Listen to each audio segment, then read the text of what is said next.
امید ہے آپ سب خیریت سے ہوں گے۔ اگر آپ نے ابھی تک ہمارا چینل سبسکرائب نہیں کیا تو اسے ابھی سبسکرائب کر لیں اور بیل آئیکن کو دبانا بالکل بھی مت بھولیں۔ شکریہ۔ نمبر 10، کچا دھاگا۔ کچا دھاگا کی کہانی ایک لڑکی ارشما کے گرد گھومتی ہے۔ اس کے کلاس فیلو ہمدان کو ارشما سے محبت ہو جاتی ہے۔ وہ اس سے اپنی محبت کا اظہار کرتا ہے، لیکن طبقاتی اختلافات کی وجہ سے اس کے والد اسے قبول نہیں کرتے۔ اس کا باپ اس کی توہین کرتا ہے اور کہتا ہے کہ وہ اس کی بیٹی کے ساتھ مطابقت نہیں رکھتا ہے۔ ہمدان ارشما کے والد کو متاثر کرنے کے لیے سب کچھ کرتا ہے اور آخر کار اس کے والد ان کی شادی کے لیے راضی ہو جاتے ہیں۔ شادی کے دن ہمدان نے ارشما سے شادی کرنے سے انکار کر دیا اور کہا کہ اس نے یہ سب کچھ صرف بدلہ لینے کے لیے کیا تھا۔ ارشما دل شکستہ رہ جاتی ہے۔ پھر حریب ارشما کی زندگی میں داخل ہوتا ہے اور ان کی شادی ہو جاتی ہے، لیکن زندگی ایک بار پھر ہمدان کو ارشما کی زندگی میں لے آتی ہے۔ وہ ہمت کے ساتھ ہر چیز کا سامنا کرتی ہے اور امید نہیں ہارتی۔ ڈرامے میں ارشما کا کردار خوبصورت ہنا آفریدی نے ادا کیا ہے۔ نمبر 9، ہوک۔ ہوک کی کہانی محبت اور انتقام کے شدید جذبات کے گرد گھومتی ہے۔ تنازع تب پیدا ہوتا ہے جب شہیر حیا اور زیان کے درمیان آتا ہے۔ زندگی ایک مختلف موڑ لیتی ہے اور محبت کرنے والوں کو شہیر کے بھائی کے غصے کا سامنا کرنا پڑتا ہے۔ کیا یہ ان کی محبت کی کہانی کا اختتام ہوگا یا ان کی محبت انہیں وہ ہمت دے گی جس کی انہیں معاشرے سے لڑنے کی ضرورت ہے؟ نمبر 8، سمجھوتا۔ سمجھوتا ایک اپ کمنگ پاکستانی ٹیلی ویژن سیریز ہے جسے اسد جبل نے ڈائریکٹ کیا ہے، رخسانہ نگار نے اسے لکھا ہے اور عبداللہ سیجا نے آئی ڈریم انٹرٹینمنٹ کے بینر تلے اسے پروڈیوس کیا ہے۔ اس ڈرامے کا پریمیئر 16 جنوری 2023 کو ARY ڈیجیٹل پر ہوگا۔ اس ڈرامے کی مرکزی کاسٹ میں صبا فیصل، جاوید شیخ، شائستہ لودھی، عدیل چودھری، علی انصاری، سدرا نیازی، شازیل شوکت، مومنہ اقبال، زین بیگ اور دیگر شامل ہیں۔ نمبر 7، تیرے بنا میں نہیں۔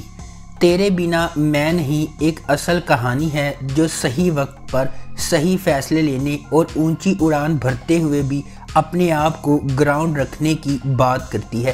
پلاٹ مرتضیٰ اور نور العین کی محبت کی کہانی کے گرد گھومتا ہے۔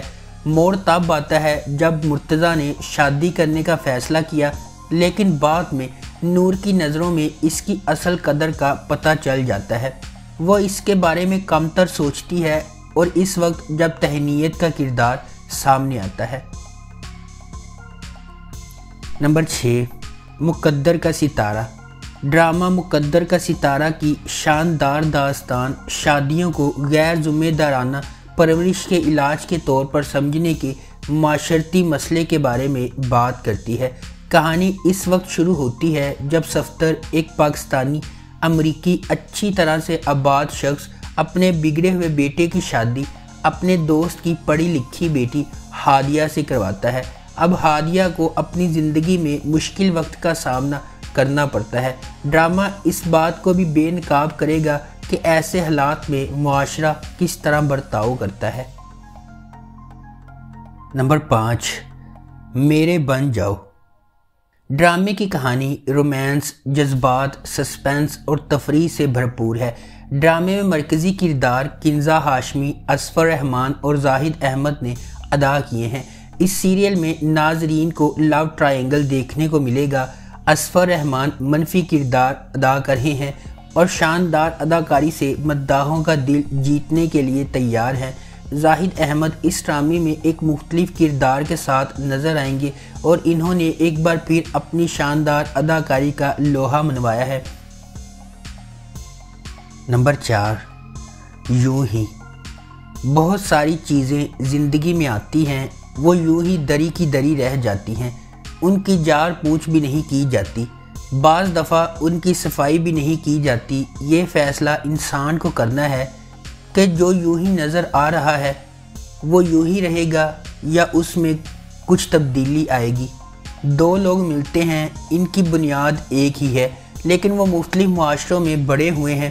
اسے محبت کی کہانی کہیں۔ یہ دونوں کیسے پیار کرتے ہیں، ایک دوسرے کو برداشت کرتے ہیں، ایک دوسرے کا احترام کرتے ہیں، ایک دوسرے کو بدلتے ہیں۔ یوں ہی ثقافتی تنوع کے بارے میں ہے، مختلف معاشرے کے لوگ کیسے اکٹھے ہوتے ہیں اور ایک دوسرے کے ساتھ رہتے ہیں۔ نمبر 3، کچھ ان کہی۔ ہائیلی اینٹیسپیٹڈ ڈرامہ سیریل کچھ ان کہی ایک جدید دور کا اور ہلکے پھلکے مزاج کا ڈرامہ ہے جو پیغامات سے بھرا ہوا ہے۔ اس ڈرامے میں خواتین کے جائیداد کے قانونی اور مذہبی حق، کام کی جگہ پر ہراساں کیے جانے، لڑکیوں پر شادی کے لیے دباؤ ڈالنے، باڈی شیمنگ اور پاکستانی معاشرے میں پائے جانے والے بہت سے مسائل، مزاح اور عقل میں لپٹے ہوئے مسائل پر بحث کی گئی ہے۔ یہ پلاٹ آغا جان کے آبائی گھر کے گرد گھومتا ہے جہاں وہ اپنی 3 بیٹیوں کے ساتھ رہتے ہیں۔ آغا اپنی بہن کے ساتھ جائیداد بانٹنے کو تیار نہیں ہے۔ ان کی دوسری بیٹی عالیہ گھر کے مسئلوں کو حل کرنے کے لیے دن رات کام کر رہی ہے۔ کہانی میں ایک حیرت انگیز موڑ بھی آتا ہے جب سلمان، ایک اور نوجوان ریئل اسٹیٹ ایجنٹ، کرایہ دار کے طور پر ان کے گھر میں داخل ہوتا ہے۔ نمبر 2، مجھے پیار ہوا تھا۔ مجھے پیار ہوا تھا ماہر، سعد اور اریب کے درمیان لو ٹرائنگل پر مبنی ہے۔ سعد ہمیشہ سے اپنی کزن ماہر سے محبت کرتا رہا ہے، لیکن جب وہ اس کا اعتراف کرنے میں ناکام رہتا ہے تو زندگی ایک مختلف موڑ لیتی ہے اور اریب فریم میں داخل ہوتا ہے۔ تھوڑی سی غلط فہمی کی وجہ سے معاملات ٹوٹنے لگتے ہیں اور محبت کرنے والوں کے درمیان اعتماد ٹوٹ جاتا ہے۔ اپنے والدین کی اکلوتی اولاد ہونے کے ناطے ہانیہ عامر بطور ماہر اپنے خاندان کی تمام محبتیں جمع کرتی ہے۔ وہ سادہ، معصوم اور شائستہ ہے۔ وہ پیسے اور مادی چیزوں پر محبت اور احترام کو ترجیح دیتی ہے۔ زاویار نعمان بحیثیت اریب کا تعلق ایک اعلیٰ طبقے کے گھرانے سے ہے۔ اپنے والدین کا اکلوتا بیٹا ہونے کے ناطے اسے فخر ہے۔ وہ اپنی قدر جانتا ہے اور شاندار ہے۔ اس کی انفرادیت اس سے مطالبہ کرتی ہے کہ وہ سب سے بہترین کا انتخاب کرے۔ وحاج علی بطور سعد ماہر کا کزن ہے۔ بڑے ہوتے ہی اس کے ساتھ اس کی دوستی محبت میں بدل جاتی ہے۔ وہ ماہر سے محبت کرتا ہے اور اس کے لیے اپنی عزت نفس قربان کرنے کو بھی تیار ہے، لیکن بدقسمتی سے یہ احساس باہمی نہیں ہے۔ نمبر 1، تیرے بن۔ میرب ایک پرجوش اور خوبصورت نوجوان لڑکی ہے جو اعلیٰ تعلیم حاصل کرنا چاہتی ہے۔ اس کی پوری دنیا اس کے والدین کے گرد گھومتی ہے اور وہ ان پر سب سے زیادہ یقین کرتی ہے۔ اس کی مضبوط اور پر اعتماد شخصیت اسے اپنے آس پاس کی سماجی ناانصافیوں کے خلاف کھڑا کرتی ہے۔ اس کے برعکس مرتسم کا تعلق ایک طاقتور اور با اثر خاندان سے ہے۔ وہ اپنے خاندان کے اخلاق اور روایات کا احترام اور قدر کرتا ہے اور خاندان کو نیچا دکھانے سے انکار کرتا ہے۔ میرب کی زندگی ایک غیر متوقع موڑ لیتی ہے جب اسے اپنی اور مرتسم کی زندگی کے بارے میں، اپنے خاندان کے فیصلے کے بارے میں پتہ چلتا ہے۔ مرتسم کے خلاف میرب کی نفرت ایک خاندانی راز کے طور پر ماضی کے دوبارہ منظر عام پر آ رہی ہے۔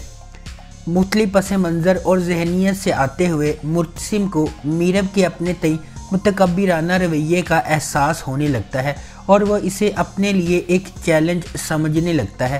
دوسری طرف میرب، جو اپنی زندگی کو اپنی شرائط پر گزارنے کی عادی ہے، مرتسم کی خاندانی روایات اور غیر ضروری سماجی رکاوٹوں کو قبول کرنے سے انکار کر دیتی ہے۔ جلد ہی ان کی زندگی جذباتی مصائب اور غلط فہمیوں کے ایک سلسلے سے گزرتی ہے جہاں ان کے لیے ایک ساتھ رہنا مشکل ہو جاتا ہے۔ ایک دوسرے سے نفرت کے باوجود کیا میرب اور مرتسم ان کے حقیقی جذبات کو قبول کریں گے یا انا اور عزت نفس کی حرکیات انہیں الگ رہنے پر مجبور کر دیں گی؟ اگر آپ کو ہماری یہ ویڈیو پسند آئی ہے تو اسے لائک کریں، شیئر کریں اور ہمارے چینل کو سبسکرائب کرنا بالکل بھی مت بھولیں۔ شکریہ۔